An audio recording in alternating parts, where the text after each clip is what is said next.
pastilah mendapat ancaman dan teror. Dan ancaman dan teror itu kalau di KPK itu seperti sarapan pagi saja. Kayaknya yang korupsi-korupsi sekarang juga mikir gitu, Pak. Ini orang rese banget ya, orang lagi enak-enak ditangkep-tangkepin gitu. Sama dulu sebelum Pak Abraham, saya dulu yang diminta untuk jadi ketua KPK. Komisi Pria Kenayu.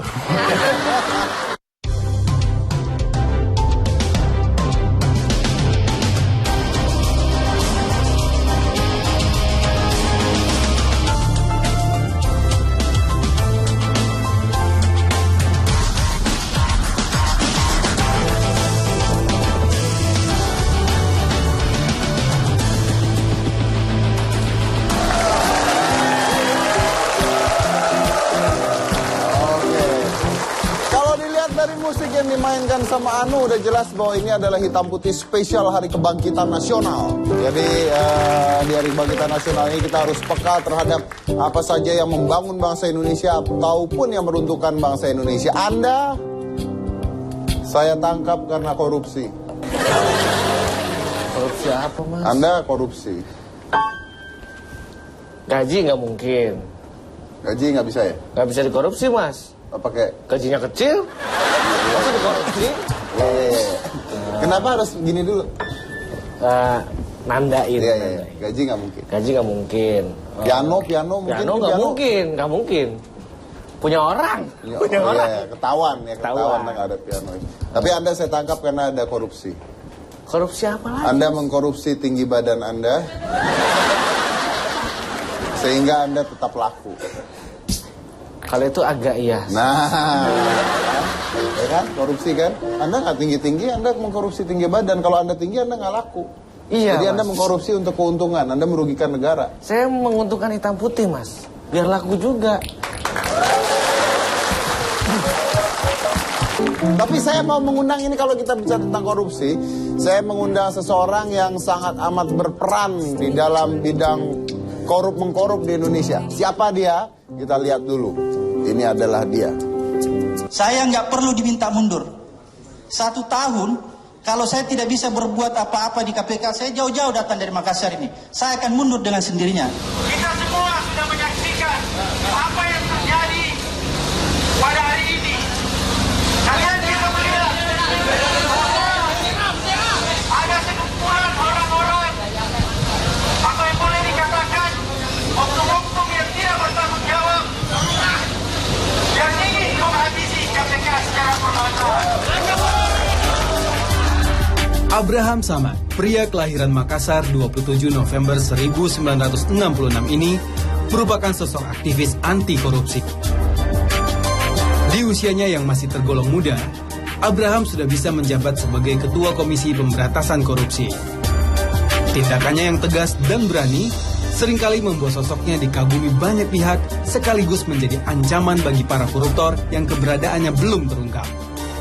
Di sisi lain, idealisme Abraham Samad telah menjadikannya sosok yang kontroversi karena berani melawan arus untuk berani melawan korupsi tanpa memikirkan materi.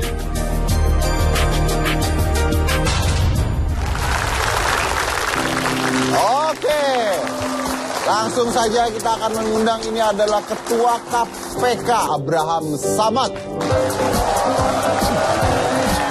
Apa kabar Pak Abraham? Oke. Saya sebenarnya agak takut terlihat di TV berdua dengan Anda. Kenapa, Mas? Saya tidak mau terlihat berteman dengan Anda, Pak. Karena Anda pasti banyak yang teror, Pak. Anda pasti banyak musuhnya, Pak. Enggak lah. Di Indonesia ini masih banyak orang yang baik juga. Oh, masih banyak orang yang baik ya? Oh, masih banyak orang Jadi yang baik. yang baik itu pasti teman-teman kita semua. Yang baik teman-teman kita semua. Oke. Oke, Pak. Silakan. Pak Abraham ini sudah 2 kali mencoba untuk menjadi ketua KPK, tapi gagal pada saat itu. Akhirnya mencoba ketiga kalinya, terus berhasil menjadi ketua KPK. Pertanyaan saya, Pak, kenapa ngotot banget Pak jadi ketua KPK? Berangkat dari pengalaman dan observasi saya suka keliling ya. Saya melihat bahwa negara ini sebenarnya kaya raya. Sebenarnya ya? Ya, Sumber daya alamnya itu luar biasa, dari Sabang sampai Merauke. Kita begitu kaya sumber daya alamnya, tapi rakyatnya miskin, menderita. Pertanyaannya kemudian muncul, apa yang salah sehingga rakyat ini masih tetap miskin? Padahal sumber daya alam kita besar sekali. Berarti ada yang salah nih ya? Ya, yang salah pengelolaannya kan. Artinya apa? Bahwa hasil dari sumber daya alam itu tidak terdistribusi dengan baik kepada masyarakat, sehingga masyarakat tidak jadi sejahtera. Tapi kan itu bukan tanggung jawab Anda, Pak. Iya betul, tapi sebagai generasi muda, siapapun dia ya, yang merasa sebagai putra-putri bangsa Indonesia harus punya kepedulian. Wah, oke, luar biasa. Tapi yang lebih luar biasa lagi adalah mendengar dari tadi cara Pak Abraham bicara, yang terakhir itu saya menarik. Kan saya bilang, tapi itu bukan tanggung jawab Anda, Pak. Anda menjawab, ya, tapi sebagai generasi muda, Anda tuh ngerasa masih muda atau gimana, Pak? Sudah tua sebenarnya. Udah tua sebenarnya. Oke. Tapi Anda ketua KPK termuda loh. Ya. Nah, ini memang benar, Anda paling muda ya di antara ketua KPK yang lainnya. Enggak, sebenarnya Chandra itu lebih muda setahun dari saya. Kalau sekarang Kalau di antara komisioner yang ada sekarang yang 5, memang saya yang paling muda. yang paling muda. Iya. Oke. Nah, pada saat pemilihan Anda mendapatkan suara terbanyak. 43 suara dari 56 suara. Gimana caranya Anda bisa dapat suara terbanyak, Pak? Saya juga tidak tahu persis ya, karena waktu pemilihan itu saya tidak ada di Jakarta. Saya di Makassar. Ada di Makassar? Iya. Oke, lalu? Ya Tiba-tiba- saya nggak tahu kenapa orang-orang DPR memilih saya gitu. Tiba-tiba nama Anda paling banyak gitu. Ya mungkin pada saat fit and proper test itu kan ada visi misi yang kita sampaikan. Mungkin mereka tertarik dengan visi misi. Oke. Anda itu sebenarnya sebelum menjadi ketua KPK ini, mungkin banyak masyarakat nggak tahu ya. Anda sebelum menjadi ketua KPK, kerja Anda apa? Saya advokat. Advokat? Iya, background saya. Backgroundnya advokat? Iya. Oke. Dan Anda memang ingin menjadi ketua KPK ya? Paling tidak, sebenarnya saya ingin menyumbangkan pikiran, tenaga, dan pengetahuan saya dalam pemberantasan korupsi. Dalam pemberantasan korupsi. Iya. Dan Anda sempat mengatakan Anda berjanji apabila 1 tahun gagal, Anda akan mundur. Iya, Kok pede banget? karena saya yakin bahwa siapapun dia orangnya, kalau kita punya keinginan yang kuat untuk melakukan sesuatu, itu pasti bisa. Pasti bisa. Iya. Dan setelah menjalani seperti ini sekarang selama ini, ternyata susah tidak, Pak? Ya memang dirasakan banyak hambatan, kendala ya. Tapi paling tidak kita harus tetap optimis. Karena pemberantasan korupsi butuh optimisme. Pemberantasan korupsi tidak boleh dihadapi dengan pesimisme. Kalau kita pesimis, maka pemberantasan korupsi tidak akan pernah bisa berjalan. Oke, Anda berani mengatakan seperti ini, melawan korupsi dan sebagainya ya di media TV, menangkap orang banyak. Ini kan yang Anda tangkap nih orang-orang punya uang, Pak, punya teman, punya bawahan. Anda pasti diteror dong hidupnya, Pak. Wah, di SMS diancam, mungkin ada yang pengancaman dan sebagainya. Pasti kan seperti itu? Ya, jadi siapapun orang yang bekerja di KPK pastilah mendapat ancaman dan teror. Dan ancaman dan teror itu kalau di KPK itu seperti sarapan pagi saja. Jadi tiap hari ada Tiap teror. hari aja. Jadi kita anggap biasa-biasa saja hal yang begitu. Nah, tipe terornya seperti apa? Telepon, SMS, Ya macam-macam. macam-macam. Iya. Anda siap itu semua? Ya pasti kita sudah memikirkan sejak pertama kali kita ikut di dalam tes untuk jadi komisioner KPK, kita sudah memperhitungkan segala macam konsekuensi, segala macam resiko. Nggak takut, nggak ada rasa takut sama sekali. Manusiawi kan kalau punya rasa takut itu. Ya mungkin sebagai manusia biasa kadang-kadang ada perasaan takut, tapi yang ingin saya sampaikan bahwa sebagai manusia beragama kita tidak boleh takut kepada manusia. Oke. Satu-satunya kita hanya boleh takut kepada Allah Subhanahu wa taala. Baik. Ini luar biasa. Tapi timbul pertanyaan lainnya. Kalau seandainya Anda bisa mengatakan saya tidak takut pada manusia dan sebagainya, gimana dengan keluarga Anda? Gimana dengan istri? Gimana dengan anak? Saya sadar betul bahwa perasaan-perasaan ketakutan itu pastilah mungkin ya bisa menghinggapi keluarga saya. Tapi kita mencoba untuk memberikan memberikan sedikit rasa percaya diri, rasa optimis, dan menimbulkan rasa keberanian untuk selalu siap sedia menghadapi berbagai macam tantangan dan resiko. Karena apapun pekerjaan yang digeluti di dunia ini, saya pikir semua mempunyai resiko. Tinggal kadar resikonya itu yang berbeda-beda. Oke, jadi memang sudah resiko ya ketika mengambil pekerjaan itu. Deddy juga ya? sebagai seorang entertain pasti juga mempunyai resiko yang tinggi. Betul. Jadi semua kameramen semua juga punya resiko yang tinggi. Oke, luar biasa. Kita akan lanjut lagi nanti dengan pembahasan yang menarik. Kita akan melihat sisi lain dari Pak Abraham. Dan kemana-mana tetap di Hitam Putih. Oke. Saya ingin membahas sedikit tentang masa kecil Anda, Pak Abraham. Setahu saya Anda ditinggal oleh ayah itu di usia 9 tahun. 9 tahun. 8 lebih lah, 9 tahun. 8 tahun. Yes. Itu kalau boleh tahu sakit atau? Enggak, bapak saya itu meninggal mendadak ya. Mungkin jantung. Jantung. Iya. Dan pada saat umur 43. Oh, masih muda sekali ya? Iya. Oke, dan pada saat ayah meninggal, berarti mau tidak mau Anda harus hidup dengan seorang ibu nih. Iya, betul. Ya kan? Dan Anda benar-benar dididik oleh seorang ibu. Iya. Nah, sampai sekarang. sampai sekarang, saya nggak ngertinya begini. Kalau Anda dididik oleh seorang ibu ya dengan usia 9 tahun sampai, kan harusnya jiwa yang diberikan oleh seorang ibu itu tidak jiwa yang lebih menentang, melawan arus itu.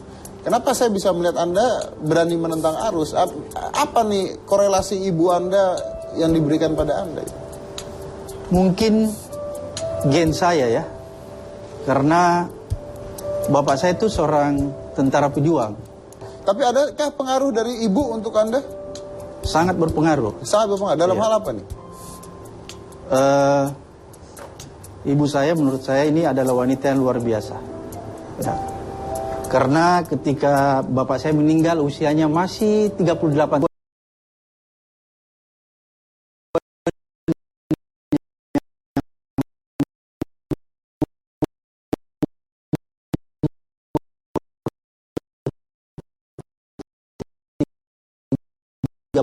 Tahun itu masih muda di zaman sekarang ya.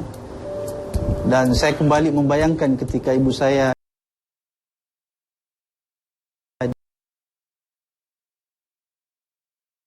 ditinggal pergi oleh bapak saya, itu umurnya 38 tahun. Tapi sangat luar biasa menurut saya, karena sejak bapak saya meninggal dan sampai sekarang ini ibu saya tidak pernah menikah. Jadi saya memetik pesan kesetiaan yang ada di orang tua saya. Tapi berarti harus bekerja sendiri dong untuk mengurusi anak-anaknya ya? Iya. Nah, jadi Anda belajar itu dari seorang ibu? Iya. Oke. Kedekatan seperti apa dari Pak Abraham dengan ibu? Dekat sekali kah? Atau memang tempat curhatnya juga ibu dari dulu? Ya, saya 6 bersaudara. Mungkin saya bersaudara itu semua dekat dengan ibu saya kan. Jadi ibu saya memberikan kasih sayangnya sama kepada anaknya semua. Jadi saya punya hadiah sebentar, Pak. Saya punya hadiah nih, Pak. Katanya ada ceritanya gitu, Pak. Saya pengen diceritain. Iya. Ini kapur tulis Bunda dia. Iya. Pernah suatu ketika waktu jam sekolah saya sudah usai, ketika itu saya melihat ada kapur tulis di sekolah saya, dan kapur tulis itu masih utuh. Saya bawa pulanglah kapur tulis ini dengan maksud bahwa ketika sampai di rumah saya akan mempergunakan kapur tulis ini untuk belajar. Karena di rumah saya juga ada papan tulis. Tapi apa sesungguhnya yang terjadi ketika saya tiba di rumah saya dan saya keluarkan kapur tulis itu dari tas saya, kebetulan ibu saya ada di situ. Dia langsung tiba-tiba saya menangkap wajahnya agak kaget gitu. Langsung dia bertanya kepada saya bahwa ini kapur tulis kamu ambil dari mana gitu ya. Saya bilang tadi saya ambil dari sekolah. Terus ibu saya tanya, apa guru kamu nggak marah waktu ambil kapur tulis ini? Saya bilang tidak, makanya saya ambil. Langsung ibu saya marah seketika itu. Dia bilang, tahu nggak kamu ambil kapur tulis ini, sebenarnya kapur tulis ini bukan milik kamu. Ini milik sekolah. Ibu saya melarang saya pakai kapur tulis ini. Kemudian besok paginya, pendek kata, ketika saya mau ke sekolah, ternyata kapur ini sudah dibungkus oleh ibu saya dan dimasukkan ke dalam tas saya dengan kata-kata ibu saya waktu itu mengatakan bahwa kapur tulis ini kamu harus kembalikan ke sekolah lagi dengan utuh. Apa makna yang saya bisa petik dari pengalaman hidup saya itu? Akhirnya saya berpikir bahwa pendidikan karakter sejak dari dini ya, yang ditanamkan oleh orang tua kita dari rumah, itulah yang akan membawa kita ke depan ketika kita sudah dewasa dan hidup dalam masyarakat.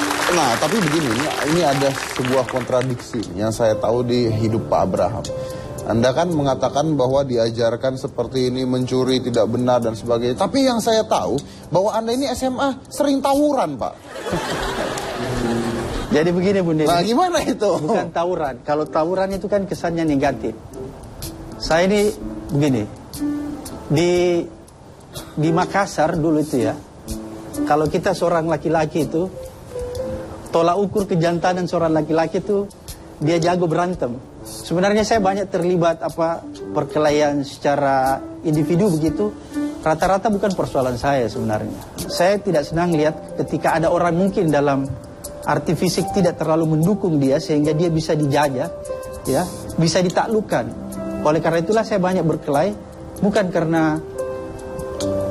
karena persoalan saya. Nah, itu yang lawan teman Anda nggak mikir, ini anak resek banget sih, heran orang lagi berantem diikut-ikutan gitu kan. Kayaknya yang korupsi-korupsi sekarang juga mikir gitu, Pak. Ini orang resek banget ya, orang lagi enak-enak ditangkep-tangkepin gitu. Iya. Jadi dari dulu udah begitu, udah resek Pak ya dari dulu Pak ya. Oke. Nah, Pak, tapi saya menarik sekali cerita tentang kapur ini. Anda mengatakan lingkungan mempengaruhi. Nah sekarang ini banyak anak-anak muda ya yang ada di rumah. Gimana cara mendidik anak-anak supaya mereka tahu bahwa korupsi itu salah? Itu kan sulit dong, anak kecil dididik tidak korupsi itu gimana caranya? Iya. KPK sekarang sedang mengembangkan sistem pendidikan anti korupsi. Jadi kita sudah mulai mengembangkan di perguruan tinggi mata kuliah anti korupsi. Begitu pula di tingkat yang paling rendah playgroup dan taman kanak-kanak. Kita sudah bekerja sama dengan playgroup dan taman anak-anak ada pendidikan anti korupsi. Iya. Diajarin apa anak? Macam-macam. Kayak ada macam game-game, cerita-cerita, ada bukunya semua, cerita-cerita dongeng-dongeng anti korupsi. Sehingga itu gampang membekas bagi anak. Saya baru tahu nih, biasanya dongeng Timun Emas, Pak. Ada dongeng anti korupsi. Oh iya ada. Gimana ceritanya dongeng anti korupsi?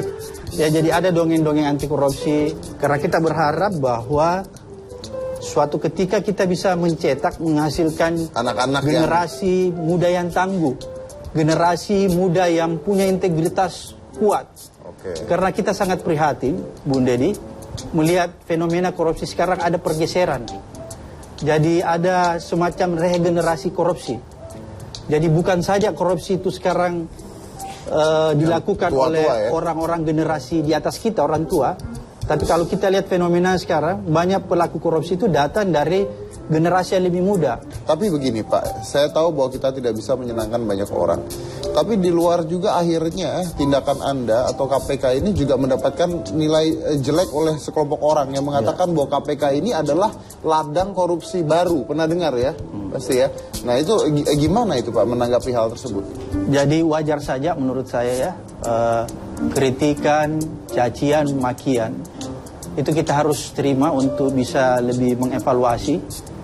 Itu yang pertama. Kemudian kedua, setiap kita melakukan langkah-langkah yang progresif, langkah-langkah radikal untuk memberantas korupsi, tentulah ada pihak-pihak tertentu atau tentulah ada orang-orang tertentu yang terganggu. Pasti. Terganggu dia punya kehidupan, terganggu dia punya kemapanan dan lain-lain sebagainya. Orang-orang inilah yang pasti bisa memobilisasi untuk melakukan langkah-langkah yang destruktif, langkah-langkah yang bisa menyerang KPK. seperti tadi yang Anda katakan. Oke, Jadi itu wajar saja. Itu wajar ya Pak ya, wajar sekali. Oke, jadi itu memang sebuah resiko ya Pak ya. Resiko. Ini pertanyaan terakhir, saya mau break tapi saya tanya, kalau seandainya Anda mengatakan seperti itu, tapi misalnya Pak Abraham ketahuan ternyata Anda korupsi Pak. Kenapa? Ketahuan misalnya Anda korupsi nih Pak, Iya. apa hukumannya Pak? Langsung dihukum mati aja. Oke, setelah ini kita akan undang seorang bintang tamu juga. Dia adalah wanita yang peduli akan pendidikan. Karena menurut Pak Abraham, pendidikan ini penting sekali untuk beratas korupsi. Jadi jangan mana-mana, tetap di Hitam Putih.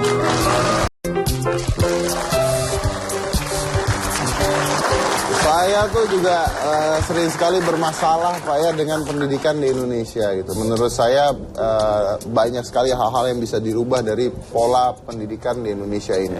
Nah, saya akan bicara itu dengan Bapak nih Pak ya. Tapi kita juga punya bintang tamu, seorang wanita. Dia ini peduli sekali dengan pendidikan. Jadi ikut dengan sebuah konsep Indonesia Mengajar. Ini adalah Putri Indonesia 2008 yang peduli dengan pendidikan.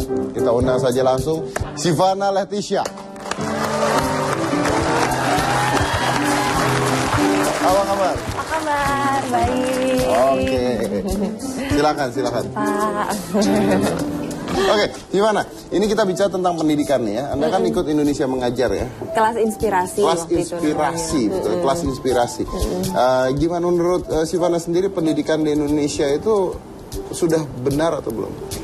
Aduh, kalau nanyanya udah benar atau belum, mungkin bukan jawabannya salah atau benar ya. Cuma sistem pendidikan di Indonesia itu menurutku lain sama di luar gitu. Kalau di luar itu anak-anak atau misalnya SMP, SMA, kita bisa memilih sesuai dengan emang apa yang kita minati dan emang apa yang kita tuju. Menurut saya pelajaran di Indonesia ini terlalu teoritis, Pak.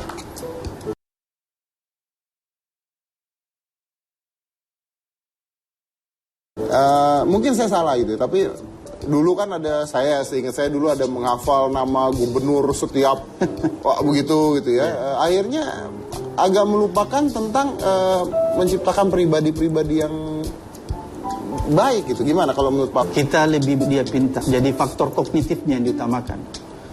Kita melupakan pendidikan karakter, kepribadian seseorang. Kita bisa lihat dengan sistem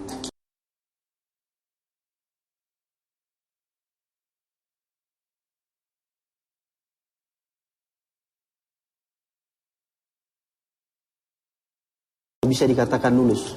Nilai sekian orang tidak lulus. Itu berarti apa? Itu berarti bahwa pendidikan yang ada di Indonesia, faktor kognitif. Nah, kalau kita lihat di Asia Pasifik, Indonesia ini menang mendapatkan urutan pertama. Terkorupsi. Urutan pertama, Pak. Makanya ada orang yang saya nggak ngerti kerjanya apa, mobilnya banyak banget ya. Nah ini tugas Anda merubah ini kan nggak seperti membalikan telapak tangan nih Pak. Gimana ini Pak? Ya, jadi kita paham betul bahwa untuk memberantas korupsi itu bukanlah hal yang mudah ya. Oleh karena itu harus dilakukan secara komprehensif. Apa yang dimaksud dengan cara komprehensif? Semua harus dilakukan. Jadi bukan saja penindakan yang represif seperti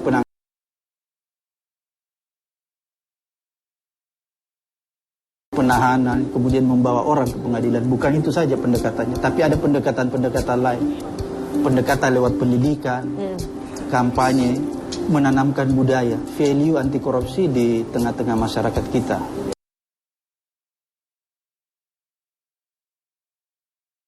Tapi apapun namanya, kita harus mulai dari sekarang. Dan perjuangan itu menurut saya, Bung Deddy, tidak selalu harus kita yang menikmati hasilnya. Tapi generasi selanjutnya. Agar kita bisa menciptakan generasi Indonesia lebih terhadap dia.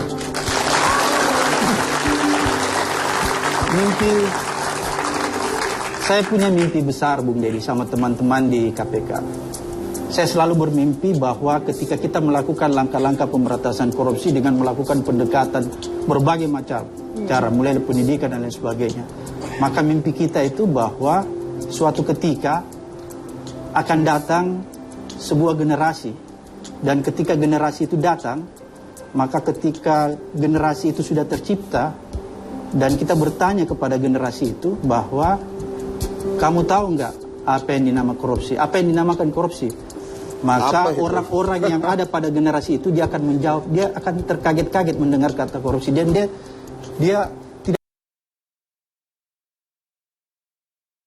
tidak, dia justru kembali bertanya bahwa apa itu korupsi? Apakah itu binatang purba? Dan yang terpenting bahwa kita harus mulai dari sekarang, karena kalau kita tidak mulai dari sekarang, maka pernah jadi kenyataan tercipta kalau kita.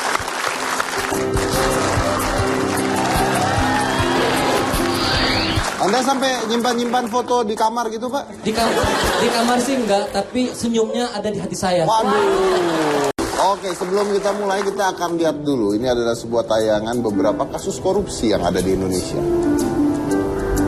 Komite Pemberantasan Korupsi yang diketuai oleh Abraham Samad sangatlah berat.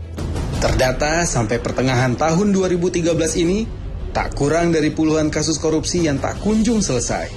Di antaranya, kasus Bank Senturi, kasus korupsi proyek Hambalang, kasus pajak Gayus Tambunan, kasus simulator SIM, dan yang terbaru adalah kasus suap daging sapi impor.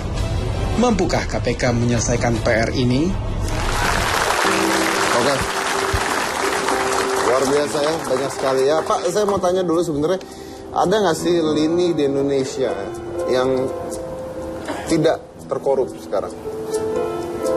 Ya, itulah yang memprihatinkan ya, karena korupsi di Indonesia itu sudah masif. Hampir tidak ada lagi tempat yang tidak terjangkiti yang namanya virus korupsi. Oleh karena itu kita semua harus peduli. Jadi pemberantasan korupsi tidak hanya harus dipikul oleh KPK, tapi seluruh elemen masyarakat. Saya ingin agar ada penonton bertanya pada Pak Abraham. Silakan, nama siapa, Pak? Saya dan Bahtiar. Kebetulan saya adalah pengagum sejati Bapak Abraham Samad. Pengagum sejati ya, Pak ya? Pengagum sejati. Wah.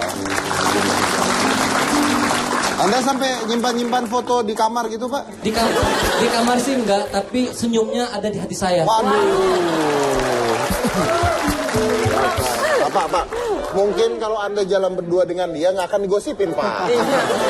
Digosipin yang lain. Silakan. Jadi begini, Pak, ini sangat penting bagi kami kaula muda.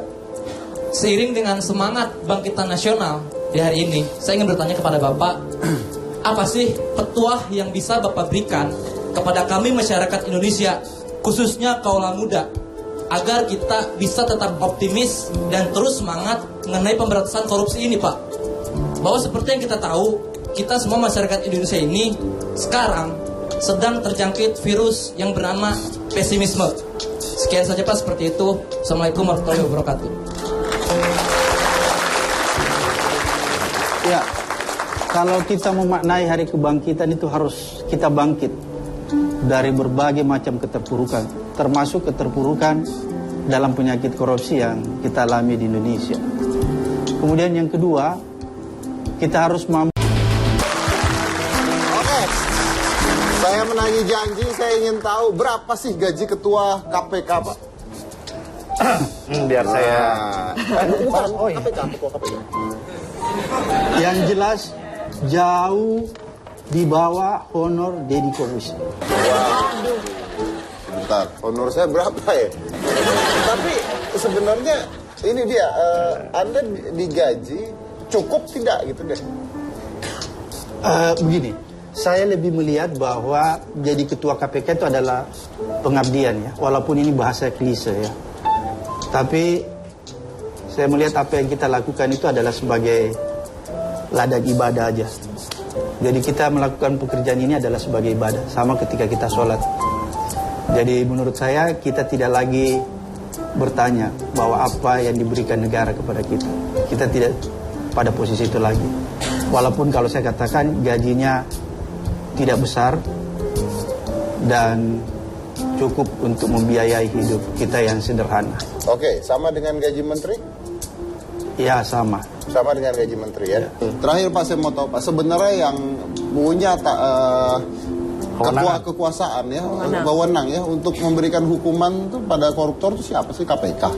Pada akhirnya ada pada palu hakim di pengadilan. Jadi majelis hakimlah yang akan menentukan seseorang terdakwa korupsi itu dihukum berapa lama. Jadi Anda memberikan tuntutan gitu? KPK hanya membawa orang ini ke pengadilan dan melakukan tuntutan, dan selanjutnya majelis hakim yang akan menentukan berapa lamanya tahanan yang akan dikenakan bagi terdakwa. Oke, luar biasa. Ini kita belajar banyak sekali hari ini ya tentang korupsi dan bagaimana menanggulangannya korupsi di Indonesia. Ini di tangan saya nih kan, tadi kan Pak Abraham mengatakan bahwa attitude kita juga harus dijaga ya, sikap kita harus dijaga. Nah, jadi si Fana ini dulu mengatakan ingin membuat buku, sekarang bukunya sudah ada, judulnya Buku Pintar Cewek Juara. Ya, betul. Ya, gimana apa ini? Terangin. Oke, jadi sebetulnya aku nulis bukunya emang udah niat udah lama. Jadi sebetulnya ini adalah buku untuk pengembangan diri, terutama untuk perempuan. Perempuan tuh kadang-kadang suka merasa perempuan tuh nggak bisa berkreasi sesuka mereka gitu, karena mereka masih merasa kadang-kadang ya udahlah masih ada laki-laki yang di depan gitu. Jadi mereka juga kadang-kadang ngelihat perempuan lain, si perempuan ini hebat banget, merasa dirinya nggak cantik, merasa dirinya nggak pintar, merasa dirinya nggak oke. Padahal mereka semua bisa mendapatkan itu. Mereka kadang-kadang suka ngelihat orang lain itu lebih unggul dari mereka gitu. Padahal enggak. Dan di buku ini juga yang aku ingin tekankan adalah karena ini bukunya untuk remaja. Jadi aku pengen supaya satu visi juga sama Pak Abraham, biar kita bisa membentuk karakter dari sedini mungkin gitu. Kalau misalnya ditanamkan ilmu anti korupsi sedini mungkin, di sini aku mencoba untuk mengenalkan behavior yang baik untuk anak-anak supaya mereka bisa tumbuh berkembang menjadi perempuan yang percaya diri, punya integritas dan punya harga diri lah. Oke. Satu-satu Mas Zeki, ini Hari Kebangkitan Nasional, harapan Anda apa? Ya, harapan saya hari ini berjumpa dengan salah satu yang memang saya ingin bertemu sekali, yaitu Pak Abraham Samad. Indonesia, negara kita ini lagi membutuhkan orang-orang yang bisa menjadi teladan untuk orang lainnya, karena kejahatan di negara kita ini sudah sangat terorganisir, dan kejahatan ini akan hanya bisa diselesaikan atau dihadapi oleh kebaikan-kebaikan, kumpulan teladan yang terorganisir juga, dan mudah-mudahan akan lahir Pak Abraham Samad yang lainnya yang bisa bergerak bersatu padu melawan para penjahat-penjahat yang sudah sangat terorganisir ini. Itu aja dari saya di Kebangkitan Nasional ini, sehingga negara kita betul-betul bisa bangkit dan terus bangkit. Oke, gimana? Kalau buat aku dari Kebangkitan Nasional kita harus punya semangat baru, jangan pesimis tapi harus optimis, jangan negatif tapi harus positif, dan kita yakin bahwa kita bisa. Terakhir, silakan Pak Abraham. Ya, kita harus mampu bangkit dari keterpurukan, termasuk keterpurukan dari penyakit korupsi. Oleh karena itu, generasi muda, generasi selanjutnya yang akan memegang tongkat estafet ke depan, menjadi generasi yang akan menentukan kemana perahu yang namanya Indonesia akan dibawa. Oleh karena itu, generasi selanjutnya adalah generasi yang betul-betul bisa menciptakan Indonesia menjadi sebuah negara yang manusiawi, sebuah negara yang terbebas dari berbagai macam problem kemasyarakatan, termasuk problem penyakit korupsi. Ya mungkin untuk para koruptor saja ya, saya cuma ingin tanya satu ya, kok bangga gitu ya, bisa menari-nari tapi melihat kesengsaraan orang lain. Saya Deddy Corbuzier, inilah Hitam Putih. Silakan. Mudah-mudahan kita temukan cinta di hati kita semuanya.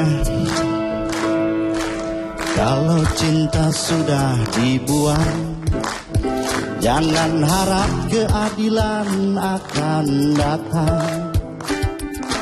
Kesedihan hanya tontonan bagi mereka yang diperbudak jabatan. Semuanya. Oh ya, oh ya, oh ya, bongkar. Yang kencang. Oh ya, oh ya, oh ya, bongkar. Sabar, sabar dan tunggu. Itu jawaban yang kami terima. Ternyata kita harus berjalan, robohkan benteng yang berdiri mengangkat. Oh ya, oh ya, oh ya, kami monyong. Oh ya, oh ya, oh ya, bongkar. Mendasar serta kesewenang-wenangan. Banyak lagi, semakin banyak untuk disebutkan. Boy, hentikan, jangan diteruskan. Kami muak dengan apa?